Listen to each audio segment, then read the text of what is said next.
Welcome to Object-Oriented Programming. So my name is Gabriel Solomon. I'm your professor for this class. Just wanted to tell you a little bit about myself. So I did my undergraduate degree at UCLA, then I went to Georgia Tech, and I'm currently at Santa Clara University working on my PhD in computer science, and I'm specializing in cybersecurity and blockchain technology. So if you're interested in those subject matters, I'm more than happy to talk with you about that. As far as my work experience, I've worked at Hughes Aircraft, actually their research laboratories in Malibu, Electronic Arts, Lucasfilm, and Chevron, which is one of my favorite experiences to tell students about because I actually pump gas there. So I've done jobs that weren't professional jobs also. So just know that that is something in your future you can make these transitions. Chevron was actually one of my first jobs, and I just learned a lot about working with people and interacting and doing hard work. You know, just getting up every morning and learning to do things. So there's great experiences in everything that you've done. And in addition to that, I've also had 10 years of teaching experience. So this is good news for you in that, you know, in addition to myself being a student and being in class, so I understand the difficulties of managing a difficult schedule. I've also taught many classes before. So hopefully, you know, all of those things are helpful for you in your learning experience in this course. Hi, so now that you got to know me just a little bit, and hopefully I'll get to know you more throughout the semester, I wanted to just go through some of the syllabus highlights, some of the big major points in the syllabus that are important for all of you, for all the students to know who are taking the class, and just give an overall course review, give you a general idea of some of my teaching methods, practices, just so you'll sort of know how the class is going to flow overall. Please remember this video hopefully should be only 5 to 8 minutes. I try to make my videos super short because I know none of us have time for any of this. But please do watch this video in particular to completion. This course number is CIS 059 and it's section 101. This course is an online asynchronous course. That means there are no class meeting days nor times. I do run optional weekly office hours. So one of the most important things to do is to take care of the week 1 assignment. So during week 1, there's a few very simple tasks, very simple assignments that I put together for all of you. And these are really just in place, one, to get you started, get you familiar with the course, but also to sort of secure your participation in the course. So please make sure you finish and actually complete those week 1 assignments, because again, they are critical to your participation in the course. So let's talk about tests. Tests always stress students out. And again, I'm a student and I've got tests, and I know they stress me out too. So I get it, I understand. I don't want you like this guy, stressed out over an exam, right? That's the last thing that I want you to be, is stressed out. So we want you to have no stress and no worries in this course. And what I've done with this course is I broke it into bite-sized learning, okay? So that each Canvas module is focused on a specific component of learning, and then once you complete that, right, you're done, you got it, and you just go on and you do the next little chunk, okay? So this course is broken up into small chunks, hopefully it'll make it easier to learn with. Now, the other thing is that this course does have quizzes, but I don't really like to call them quizzes. I like to call them knowledge checks, okay? So they're just basic knowledge checks on the information in the module to make sure you got some of the basic outcomes. The knowledge checks or the quizzes are open book, open Canvas, open notes, open internet, ask a friend, call around, do whatever you need to do to get the answers, right? In addition, the answers are in Canvas. So right there in the learning resources and the learning materials, you should be able to find the answers. In addition, the quizzes are unlimited time. So take as much time as you need, try to get the answers correct, think about them, whatever you need to do, and then submit your quiz. Once you submit your quiz, the quizzes are submit only once. In addition, there is no final in this class. There's no final, no midterm. So that's one thing you could expect. And the reason why I don't do finals is because I don't want students to get stressed out. Like, what's the point in that? And in addition to that, when I looked at the actual data for my courses, students would take a final, they would come out with the same grade. So student comes in with an A, they take the final, they come out with an A. Student comes in with a B, they take the final, they come out with a B. Student comes in with a D, they take the final, they come out with a D. So I just really saw no changes in student grades. So I just said, you know, this whole final thing, it just seems a little unnecessary to me. So if you wish to contact me, you can email me, but I always prefer for students to Canvas message me. That's going to be the best way to reach me. In fact, I'm often reading my Canvas messages more often than my email, so that's going to be the quickest way to get a response.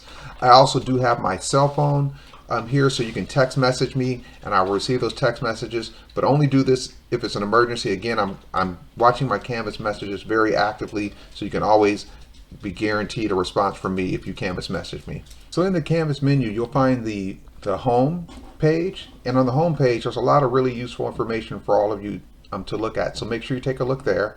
And also in Canvas you'll find modules. Now when you click on modules, you're going to see all the modules for the course, and that's really where you're going to go through to see all the materials and everything else. I have disabled a bunch of the other links just so that it's easy for students to get to the things that you need, but also to make sure that you guys are all going through the same path and you guys get all the information that I've set up there for you. As far as the learning outcomes for the course, in the syllabus you'll find those listed, and keep in mind each of the modules is wrapping up to these learning outcomes. Our textbook is optional, so you don't have to worry about buying a textbook. The textbook is listed in the syllabus, so if you want to purchase it, go right ahead. Now as far as hardware that you need to complete this course, you definitely do need a computer. You're going to need a laptop or a desktop computer.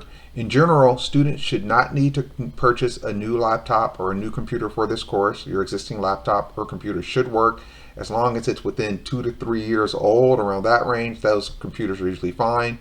The curriculum is designed for Windows computers, so if you don't have a Windows computer, you may need to do some translation about the materials. This typically happens with Mac users, but again, this is very minimum, but it's something to keep in mind if you are a Mac user.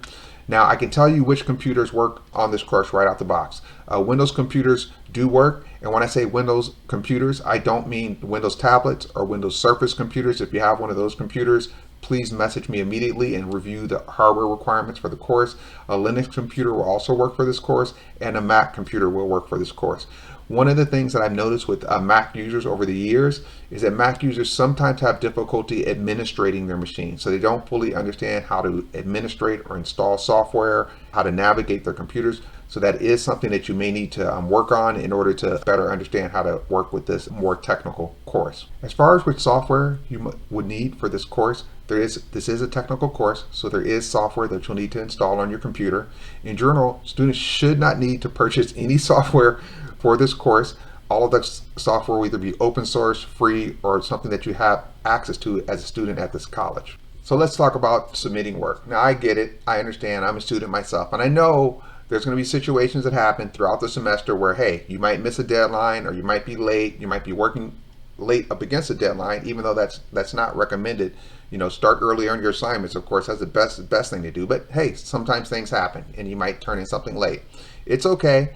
You can turn in work late in this course. Please realize there is a late policy, and the late policy is 1% off for each hour late. So hey, if you submit an assignment 1 hour late, not a big deal. You still can earn 99% of the points. So don't be stressed about going right up against the deadline, because again, you can turn in work late. You turn it in the next day, hey, that's 24 hours late. So you still have, 76% of the points, right, are still going to be there for you. But if you turn in an assignment 4 days late, well, hey, 100 hours have expired after the deadline, and you're not going to receive any points on that assignment.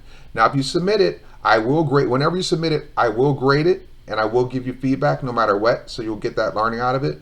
But please keep in mind that the late policy and late penalties will occur.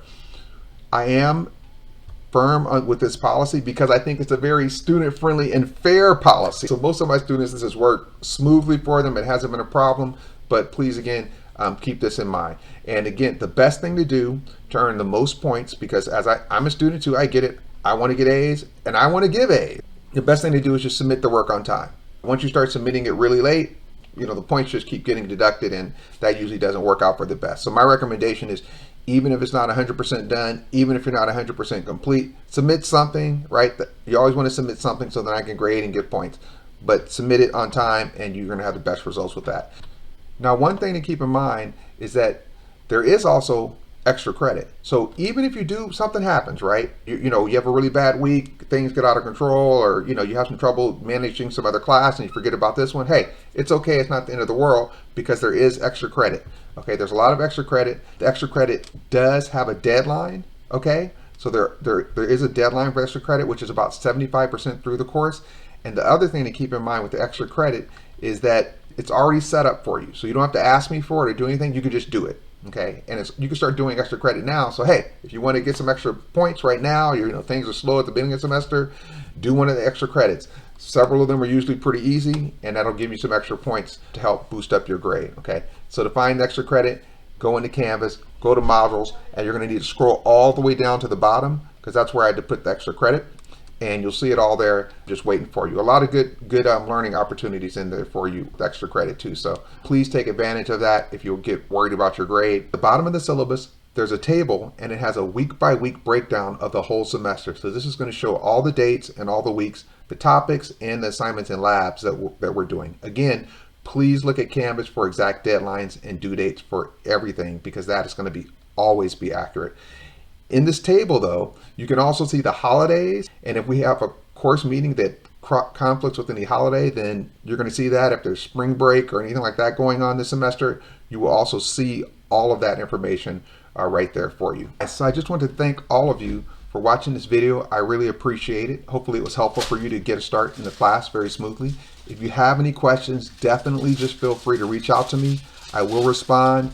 All of you should be in the Canvas shell. So you can just click right there on Canvas messages and just message me in Canvas. I'll send you back a reply if you have any questions about any of the material or the class or anything else that I can answer that's not covered in the syllabus or this video. If you're not in the Canvas shell, go ahead and shoot me an email. Happy to try to help you out. And I look forward to seeing you soon.